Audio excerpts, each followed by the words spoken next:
Let's meet another of our Spruce Residency artists this morning. Hannah Harley is here, and you brought us yet another Brooklyn girl, huh?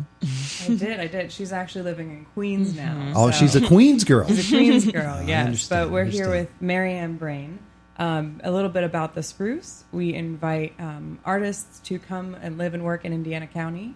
And some are here for a week, some are here for a month, some for 2 weeks. And they live and work in Indiana, working on their artwork, kind of like a writer in a cabin. Mm-hmm. So Maryanne is here from Queens, but originally from Ohio.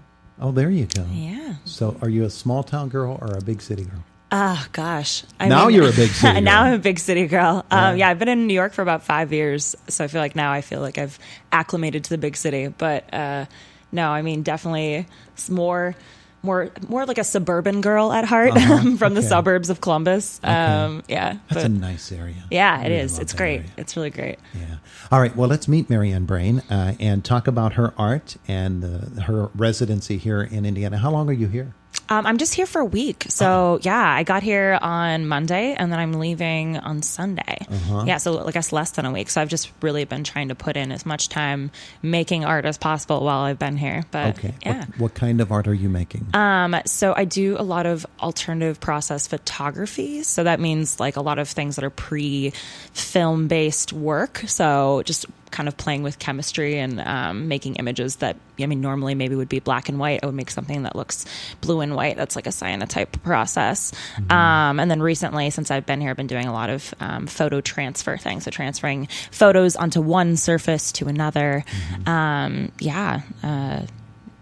of stuff like that. It's a medium that really has changed just in the processes. Yeah. In the last 5 years, let alone the last 20 or 30. Mm-hmm. Yeah, definitely. All the stuff I do is definitely, I feel like, very old school as far as... you darkroom it? Well, a lot of the stuff I did for a while was all based in the darkroom. Here, there is no darkroom that I'm working with, so it's all a lot of the photo transfer stuff. But, my background, when I went to school...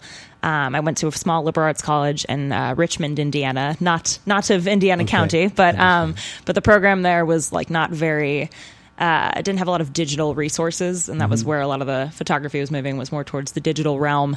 But for that reason, I think I got really creative with stuff in the darkroom and around the darkroom and tried as many different processes as I possibly could. It was kind of like a blessing in disguise being able to explore creatively. I went to school so long ago that darkroom was the way that you did photography over here at IUP back in the early 1980s. Yeah.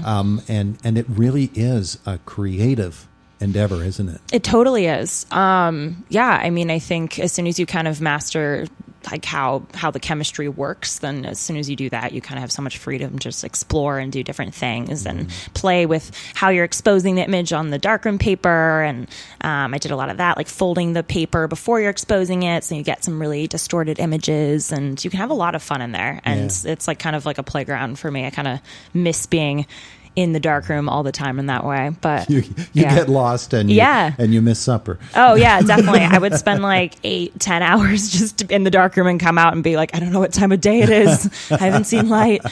So how different is it now? Now it's in my work, or you just mean like in general? In my work?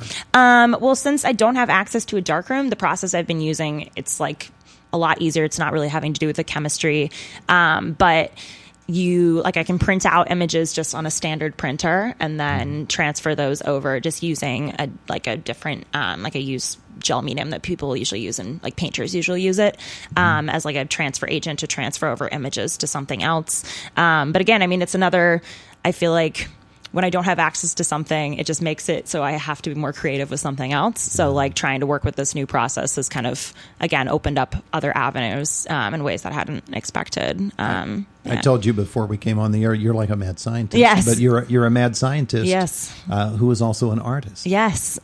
So tell me what you've been doing this week. What are some of the projects you've done? Sure. Well, I had a plan to do a lot of specific things having to do with just a lot of ideas that I came in with doing like these photo transfers. But then I got here and I just kind of started thinking, just about so many different things. And I think the thing about having a residency, you just kind of are focused so much in what you're doing in the art that you kind of get so much more time to just explore than you normally would. So like normally in my day-to-day, I feel like I have like a little bit of time here and there to focus on art. But here I've just been able to like totally throw myself into it.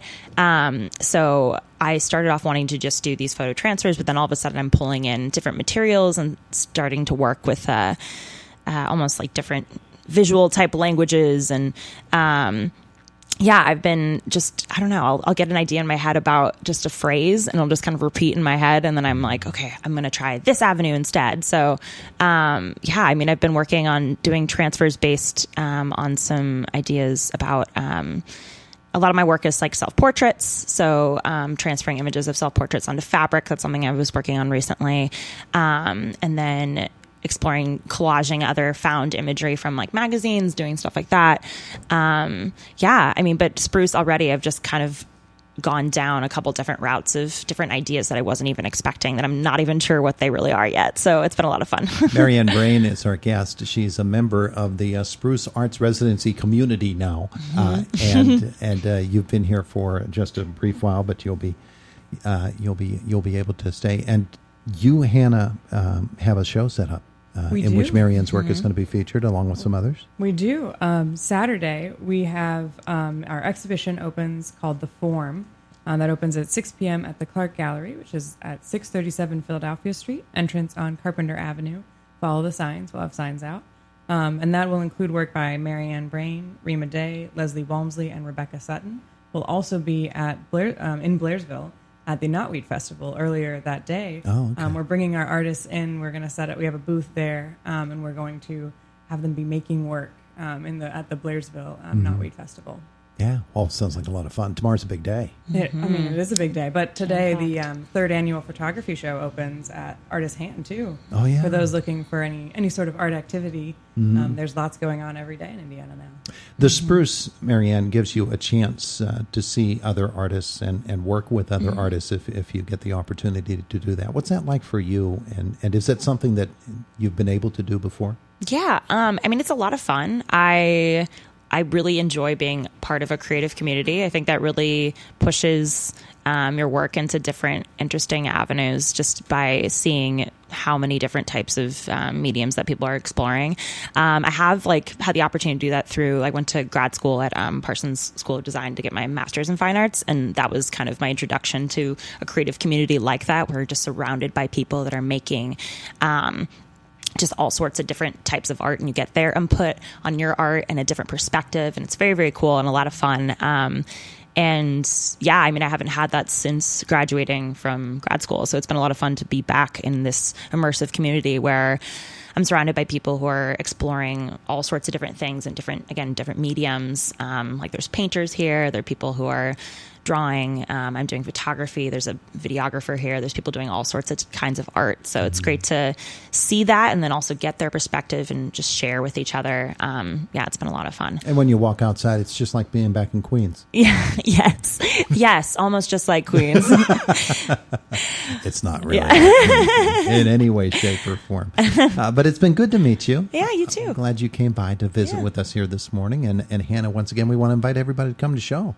Yeah, we would love to have them. They're excited about it. Not many residencies have a in-town radio station and broadcasting spot, so we're very grateful to be able to have this opportunity. It's good, Jay. Good. Well, we'll have fun with it through even coming weeks as well. In fact, you're going to be back next week with some artists, and you yourself will have some interesting news as well. We do have some interesting news, yeah. That's going to be Monday. It's going to be Monday, yeah. Yeah, all right. Listen for that, boys and girls, and maybe meet some other artists next week. I think we have a couple scheduled next week, don't we? Yeah, we do. We do. All right. So I'm going to be on vacation next week, so I won't be able to enjoy those visits, but we'll catch up on the other side. All right. Sounds great. Beautiful. Maryanne, thanks for coming in. Thanks so much for having me. Hannah, too. It's the voice of Indiana County, WCCS, AM 1160 and 101.1 FM.